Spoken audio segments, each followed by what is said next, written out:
Bon, eh bien bonjour la team Forex, la team tout court, la team tout le monde. Je vais essayer de vous faire une revue de Forex pour la semaine prochaine. Ça va peut-être être un petit peu long, on verra. Donc il faut savoir que beaucoup de paires en Forex sont sur des niveaux importants, soit sur support, soit sous résistance. Et donc c'est intéressant à suivre pour la semaine prochaine, peut-être. Alors déjà, en tout état de cause, ce qui est intéressant, c'est le dollar. Le dollar qui est méga boule depuis de nombreuses semaines maintenant, hein, semaines voire mois, hein, parce que si on regarde là, on est en juin 21 et en juillet 22. Ça fait un an que le dollar est boule, hein. Donc, c'est compliqué, c'est pas simple, mais on est quand même sur une belle résistance sur le dollar qu'il faut tenter d'exploiter. Donc ici, vous voyez la mèche de 2020, on est dessus. En marron, j'ai mon canal mensuel. On est sur la mèche, on est sur le canal. Normalement, dans les jours et semaines à venir, on devrait au moins aller chercher le bas du canal pour commencer. Ok. Donc quand je me mets en semaine, donc c'est le dollar FXCM ça, hein, d'accord. Quand je me mets en semaine, on peut essayer de travailler dans le sens short dans les jours à venir. Quand je me mets en jour, voilà, mon canal daily en bleu. On a un double top ici, quasi parfait. Bon, il y a eu une petite mèche un peu au-dessus vendredi. Donc à partir de lundi, il serait intéressant de surveiller des shorts sur le dollar. Ce qui pourrait nous donner cela. Par exemple, sur l'USD ZAR, je vais passer en mensuel. Voilà. On est sur une résistance. J'ai mon Fibo qui est plus d'actualité. Donc on va le virer. Il sert plus à rien celui-là. On le refera plus tard. Donc sur l'USD ZAR, on est sur une résistance. On a un double top. Comme l'US$. Sur l'USD SEC, on est pareil. Quand je me mets en mensuel, on est bon, à quelque chose près. On est sur la mèche de, de mars 2020. On est plus loin de la mèche. Donc tout ça, pour moi, ça me donne envie de commencer à vouloir shorter le dollar. USD NOC, c'est pareil. On est sur un haut de canal weekly. Bref. Donc ça, c'est intéressant pour la semaine prochaine. L'USD GPY. Donc du coup, ça m'emmène sur les paires en GPY. L'USD GPY, donc le mensuel, lui par contre, on est sur un niveau de d'avril 2002. Hein, bon, on est monté, on est monté, on est monté. Quand je me mets en semaine,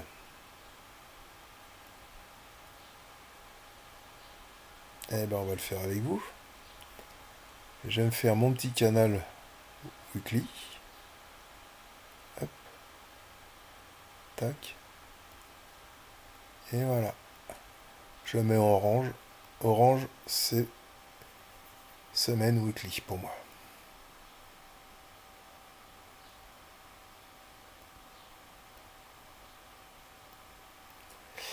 Ok. Donc je me mets en jour. En jour. Eh ben, voilà, j'ai mes deux canaux. Mon weekly et mon journalier qui sont très très proches l'un de l'autre. Donc, qu'est-ce que je vois pour la semaine prochaine? J'ai un double top ici qui a été validé vendredi. Ensuite, voilà en 4 heures le canal que je vous ai proposé vendredi. Et j'ai dit quoi? Si, moi je l'ai pris par là, hein, avant la sortie du canal. Mais si on a un pullback, faut le shorter. Qu'est-ce que je vous ai proposé vendredi? Le pullback il était pas GGN, je reconnais. Il aurait dû, le pullback, ça aurait été parfait s'il était monté sous mon oblique verte. Mais du coup, ce qui était intéressant, c'est de faire un canal. Et à chaque fois qu'on allait sur le haut de ce canal, c'était le shorter. Ça descendait, ça remontait. Ici, fallait le shorter. Etc. etc. On a bloqué là. Est-ce que la semaine prochaine, on va continuer à descendre? Je l'espère. En tous les cas, c'est ce que je vais chercher à faire. On va passer maintenant sur les autres paires en GPY. Alors, AUD GPY. Je vais aller en mensuel.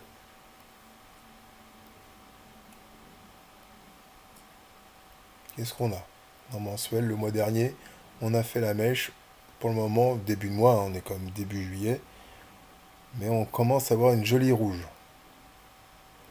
Mais on va pas s'attarder là-dessus. Ce qui est intéressant, c'est à partir de là. En semaine, pareil, double top. Double top.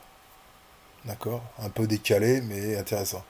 Là, on est sur le point de réintégrer le canal weekly. On l'a réintégré en fin de journée vendredi, mais c'est un peu ressorti. Vous voyez ce que ça peut donner. Donc, ce qui est intéressant, moi je suis déjà en position short depuis plus haut.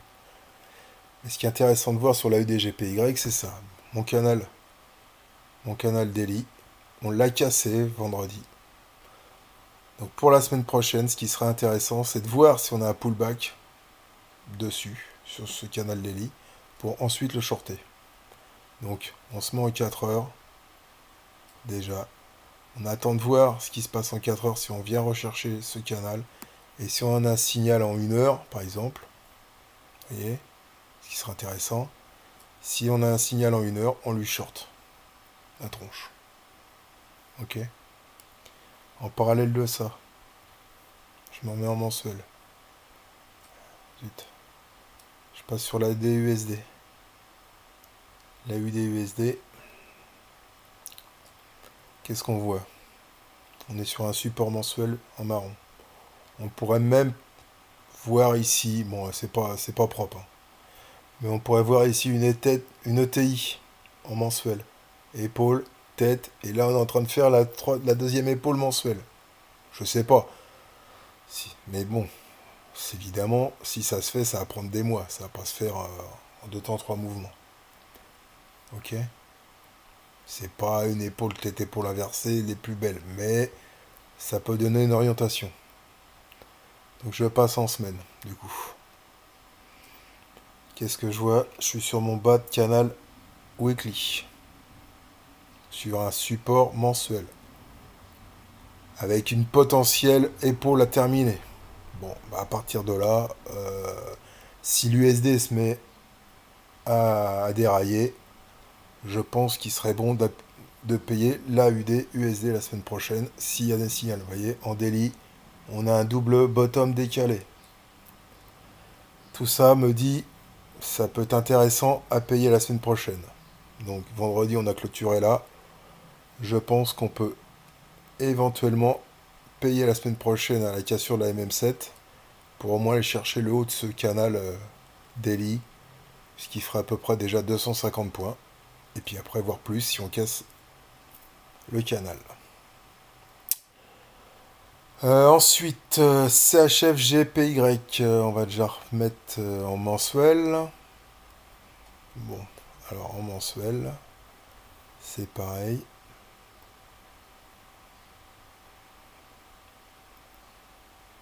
Zut. Visibilité, putain, c'est pareil, j'ai des tracés que tu dois pas voir. Voilà. En mensuel, qu'est-ce qu'on a? Bah, on a tout défoncé en mensuel. C'est clair qu'on est sur un ATH. ATH. Voilà. Donc, bah, c'est pas simple. Vous voyez, mon canal mensuel, il s'est fait démonter. Je l'ai pas retracé depuis parce que j'ai la mèche de 2015 qui s'est fait démonter. Bon, voilà. Sorti cette semaine, on est sorti de mon canal weekly aussi. Et pourtant, moi, j'ai envie de le shorter. Voilà. J'ai envie de le shorter parce que, tout simplement, parce que bah, à un moment donné, si les paires en GPY se reprennent, je pense que lui il suivra.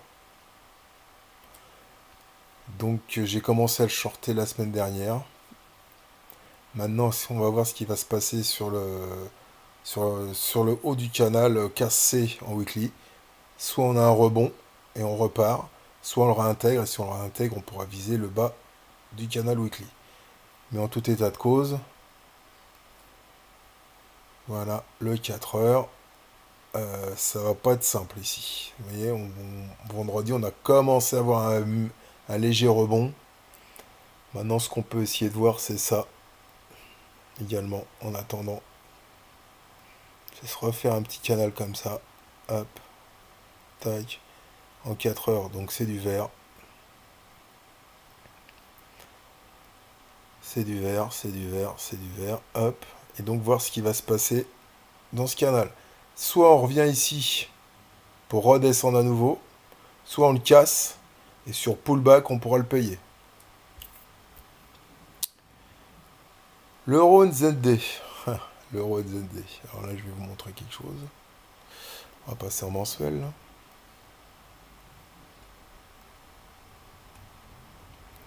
Voilà, l'euro NZD. Donc, avril. Les petits pointillés, là, c'est le début de mon trade en avril. On est en juillet.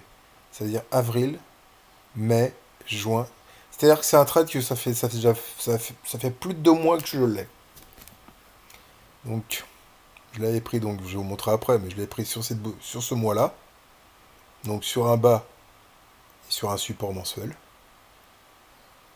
Bon, pour le moment, c'est pas plus parlant. Mais de toute façon, on voit bien le RNZD, c'est un range.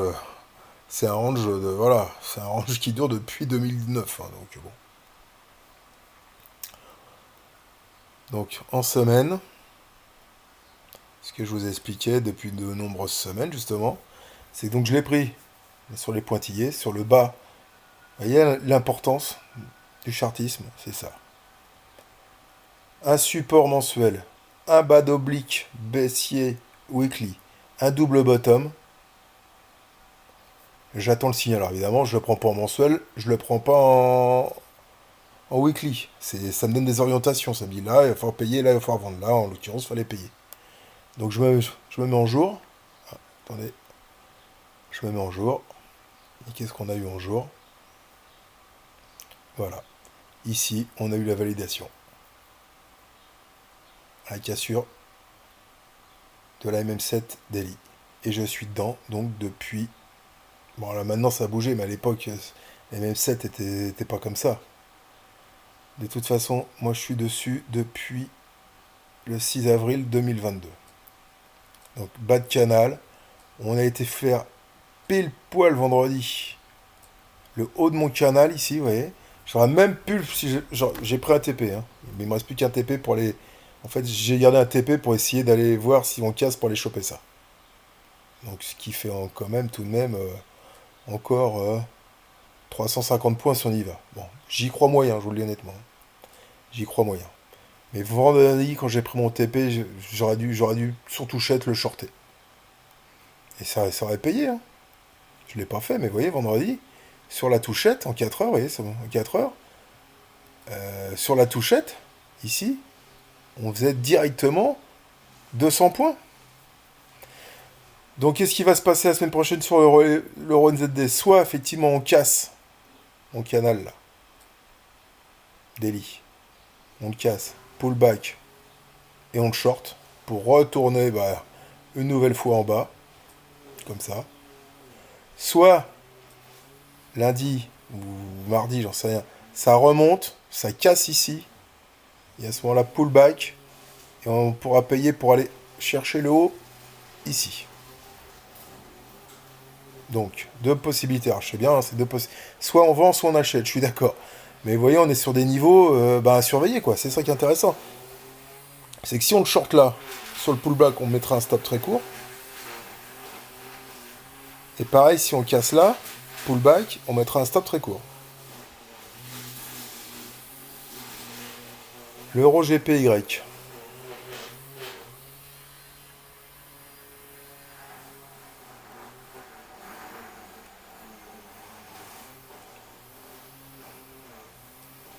On est sur une résistance. D'accord? En weekly. On est sur mon canal mensuel ici en marron. Plus sur mon oblique ici en orange weekly. Donc, pas simple. Avec un combo daily. Donc lundi, c'est soit on casse cette partie-là, tout ça, c'est-à-dire mon bas de canal weekly, mon support mensuel et le combo. Vous voyez, c'est pas gagné. Ou effectivement, on peut espérer ou jouer le rebond sur l'euro GPY la semaine prochaine. C'est-à-dire, pas le shorter, mais le payer. Donc, ça sera toujours une faiblesse du GPY si l'euro GPY vient à continuer à grimper. En tout état de cause, on est là-dessus. Je verrai lundi, soit on casse mon canal H4, et à ce moment-là, je chercherai à le payer, soit on ressort de ce canal weekly, là, sur pullback, je le shorterai. GBP, GPY. Bon, je vais pas tous les faire, mais c'est le même principe. Hein. Bon, je vais pas vous remonter sur les mensuels ou en... Et bon, si je me mets en semaine sur le GBP, GPY, bon, ça n'a rien à faire là. Puisque c'est un FIBO 4 heures. Mais, vous voyez bien que c'est très bullish. D'accord. Donc c'est vrai que vouloir shorter ou payer le GPY ou shorter les paires en face, c'est quand même super compliqué. On est quand même à contre-tendance énorme, hein, parce que c'est quand même bullish depuis avril 2020, quoi. Donc c'est vrai, vouloir shorter le GP, BPY, l'USD, GPY, l'euro, GPY, tout ce qui est en face de GPY aujourd'hui, c'est compliqué. Mais, faut quand même reconnaître qu'on est sur des niveaux à shorter. Donc il faut les shorter avec prudence.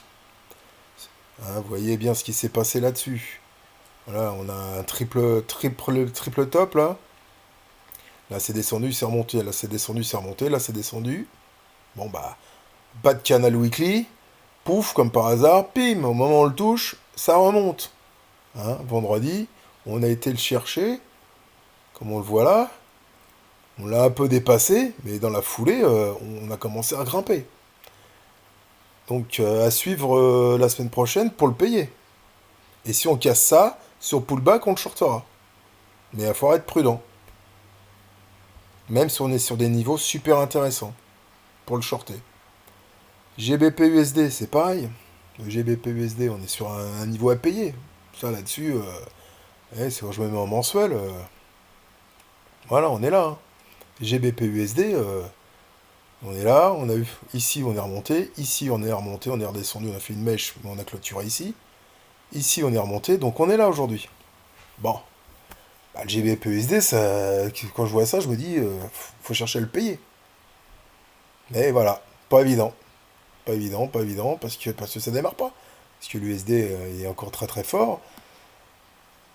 Donc je le surveille quand j'aurai un signal intéressant. Là, vous voyez, c'est super intéressant. Support mensuel en marron. Double bottom en délire. L'oblique qui est pas si loin que ça. C'est vrai que là, ça donne envie de le payer. Hein. Vendredi, on était là. Une bougie, deuxième bougie, clôture.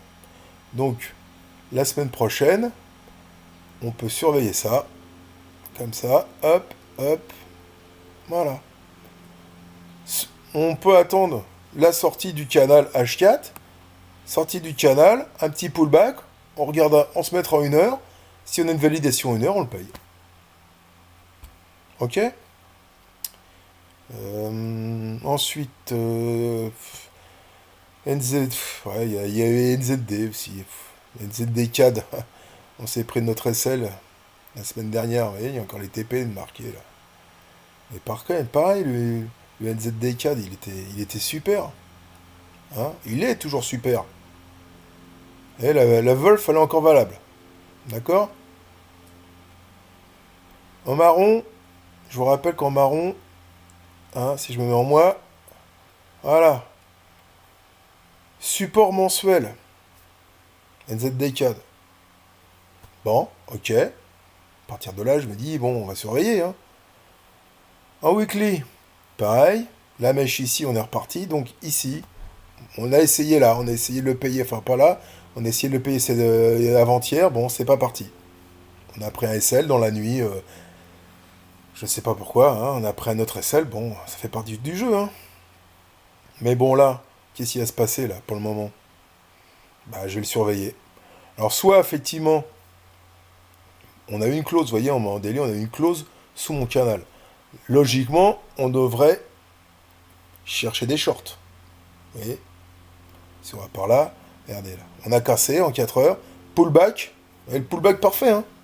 Donc là, à la limite, là, ce qu'il faudrait presque faire, c'est lundi, voir ce qui se passe si on casse ça. Si on casse ce niveau-là, lundi, il faut le shorter. Moi, je le shorterai. Maintenant, si on réintègre le canal, parce qu'on est quand même sur un support mensuel, là, je chercherai à le payer.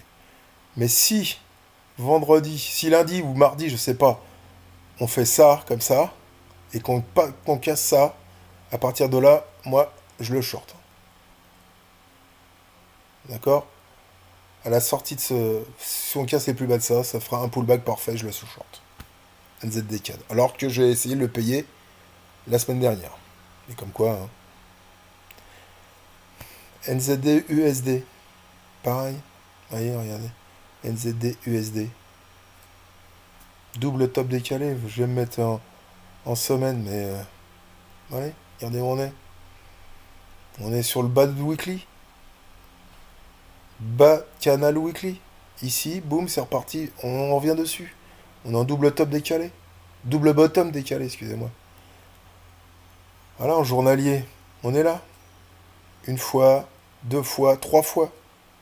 On a un triple bottom. Bon, bah pour le moment, tant qu'on casse pas ça, je vais surveiller pour le payer. Voilà. Et là-dessus aussi, on s'est fait avoir. On a pris un SL. J'ai pris un SL aussi la semaine dernière. Parce que ça partait pas. Mais pour le moment, pour moi, le NZD USD est toujours à payer. Mais pour ça, il faut que le USD se casse la gueule. Voilà. Bon, ça fait déjà quand même pas mal de choses à suivre cette semaine. NZDGPY, bah, c'est toujours, hein, toujours le même principe hein, que le reste. Hein, vous voyez, NZDGPY, qu'est-ce qu'on est? On est sur un support mensuel avec voilà, un double top en 4 heures. Là, il n'y a plus qu'à, quoi. Normalement, NZDGPY, il faut le payer. Donc ça va être compliqué de shorter le, le GPY. Le GPY, pour moi, on peut pas dire qu'il il va s'envoler. Il va encore s'écrouler pour moi. Même s'il y a certains endroits, on a envie de le... Vous voyez là, quand je prends le NGD GPY en weekly, il y a de la place pour aller plus bas. Donc tout ça, on est sur des gros niveaux intéressants. Tout ce que je peux vous dire, c'est que il y a des stops pas chers à prendre.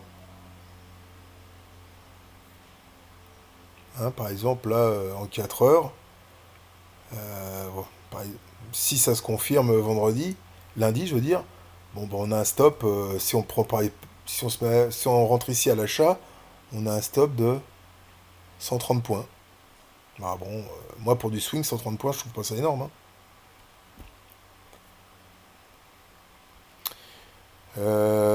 Qu'est-ce que j'ai d'autre à vous montrer? Bah, je crois que j'ai fait à peu près le tour. Hein. L'euro USD. Bon, bah, l'euro USD, c'est pareil. Hein. On est sur un bas de canal, un bas de support mensuel. Il part pas, il veut pas partir. Pour le moment, on sort pas de ce canal 4 heures. Pareil, si on sort de ce canal, pullback, on essaiera de le payer. De toute façon, tant que l'USD, tant que le dollar est fort, tout ce qui aura en face, ce sera compliqué, compliqué, compliqué de le payer.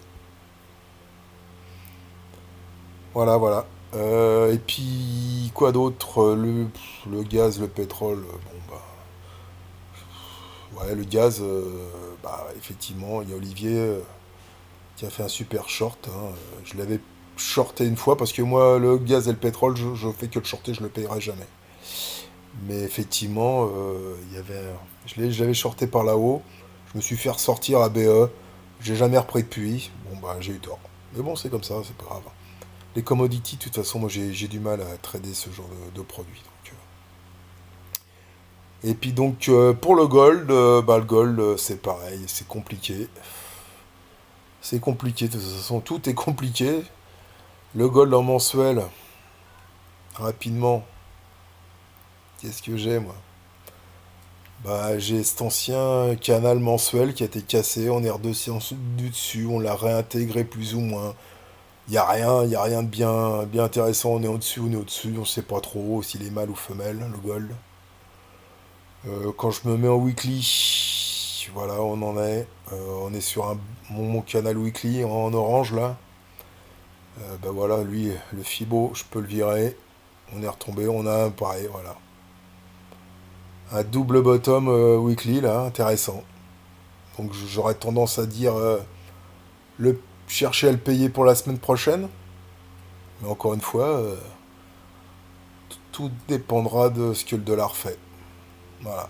Si on casse là, la semaine prochaine, on attend un pullback. Et si le dollar s'écroule, ou descend, pas s'écrouler, mais si le dollar descend, on peut tenter d'acheter le gold la semaine prochaine. En 4 heures, voilà. En 4 heures, ça donne ça. Effectivement, attendre une sortie de ça, quelque chose comme ça, un petit pullback, et hop là, dès qu'on redépassera ça, on la paye. Voilà comment je fonctionne sur mes trades, hein. Bon, ça marche assez souvent, ça marche pas tout le temps, mais voilà quoi. Et surtout, je suis capable de tenir des trades un mois, 2 mois. La preuve sur l'euro NZD, hein, ça fait 2 mois que je le traîne. J'ai pris 4 TP, et puis là je suis stop win. D'accord?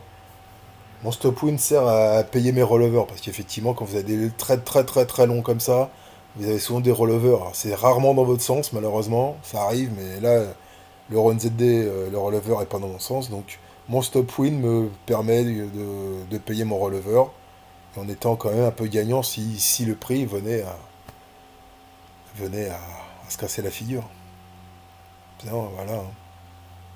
Vous voyez, là mes pauses, hein. Donc, vous voyez, le Rhône ZD. Ah oui, j'ai. Merde, zut. Oui, parce qu'il est coupé. Aujourd'hui, j'ai pas mes. Vu que le marché est fermé, j'ai pas les points. Voilà. Mais voilà toutes mes positions que j'ai en ce moment. Voilà, j'espère que c'était assez clair, c'est pas trop brouillon. Et vous avez compris, si vous avez des questions, ben, n'hésitez pas à me le demander. Voilà. Bon week-end, bon samedi, bon dimanche, bon week-end et à la semaine prochaine. Bye bye.